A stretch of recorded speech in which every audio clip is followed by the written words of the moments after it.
left school at the age of 14. And very soon after, with her mum and dad and her older brother Frank, they travelled across to England to make a new life for themselves in Moss Side, Manchester. As the opportunities for Catholics at that point in time in Northern Ireland, and particularly in Portadown, were very limited due to the well-documented troubles. Her older brother John had already emigrated to South Africa as a direct result of the troubles. But that's a whole different story. Mum settled into life in Moss Side quickly. At that time, it was a great place to live. There was a thriving working class community, and it was an exciting place to be brought up as a kid. My brothers in particular always talked fondly of their days of climbing out of the backyard and literally going AWOL for the whole day on Saturdays, playing with their friends at Alec Park, or Alexander Park to give it its proper name. Imagine if that happened today. Parents would be beside themselves if the kids went AWOL. But back then it was a different, more innocent age and a common occurrence. Mum met our dad, Michael Durkin, all steadily departed in Moss Side, and they had 4 children, Francis, Michael, Paul and myself. The family spent its early years in Moss Side and then moved to Chawton-cum-Hardy in December 1975. Mum and Dad both worked hard, Dad on building sites working 6 long days each week, and Mum at home at one point looked after 3 kids under the age of 4, which is not easy, I imagine. So what was Mum like? Mum was a very caring, protective mother, sometimes in the extreme, as it sometimes felt Mum didn't want us to do anything if she felt there was the smallest chance we could do ourselves an injury or put ourselves in harm's way. So if we were sports mad, like all the brothers were, and we had to listen to Mum all the time, we'd have ended up doing nothing.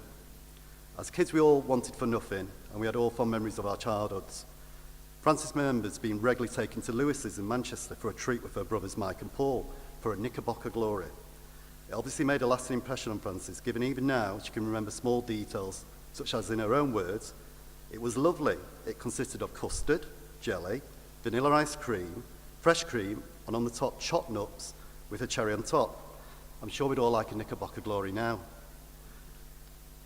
I've only heard the story for the first time recently, as I wasn't born when Francis, Michael and Paul were tucking into those lovely Knickerbocker glories, as there's nearly an 8-year age gap between Paul and myself, who's the next youngest. I now feel deprived. However, my older siblings would argue I was definitely not deprived. I was the spoilt one, apparently, by Mum in particular, and in their words, I had far more treats than them at the same age.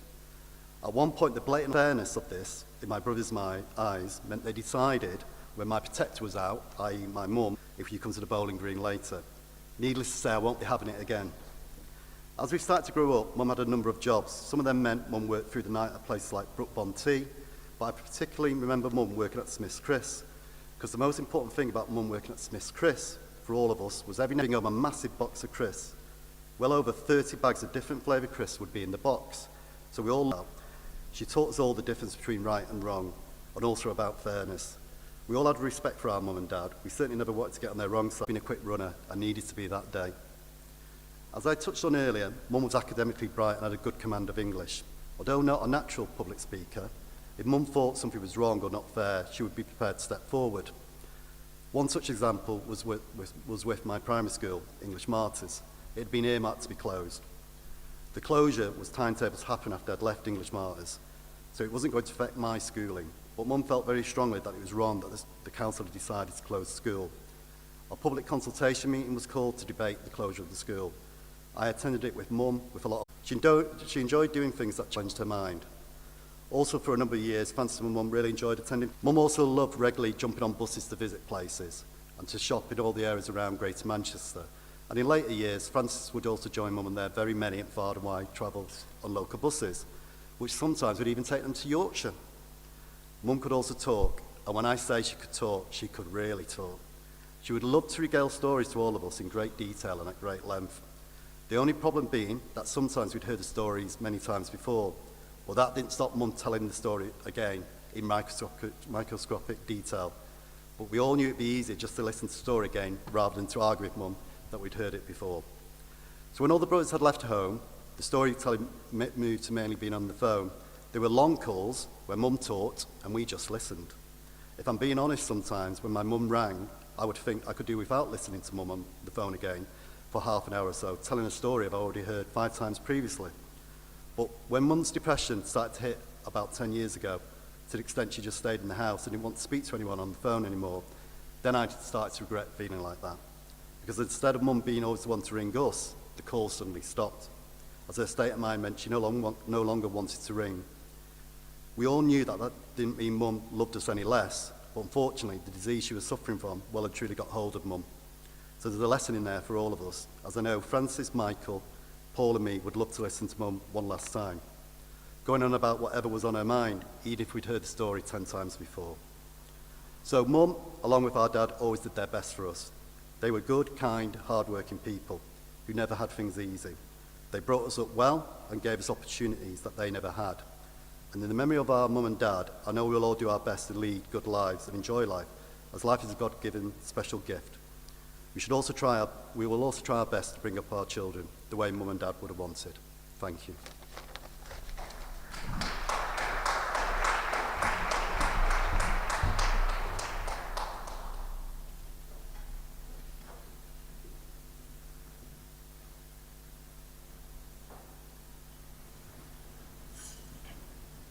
On behalf of the parish, we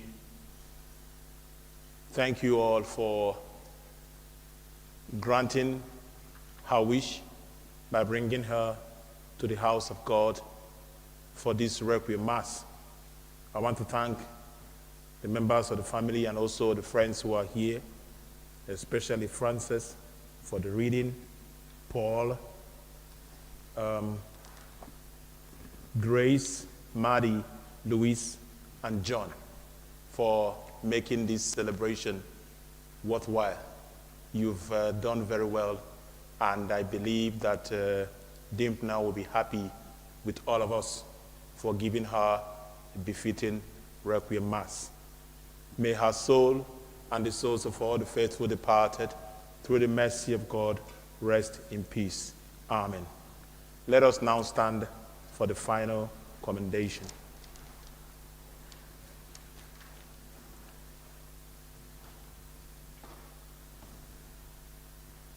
Trust congregation will disperse in sorrow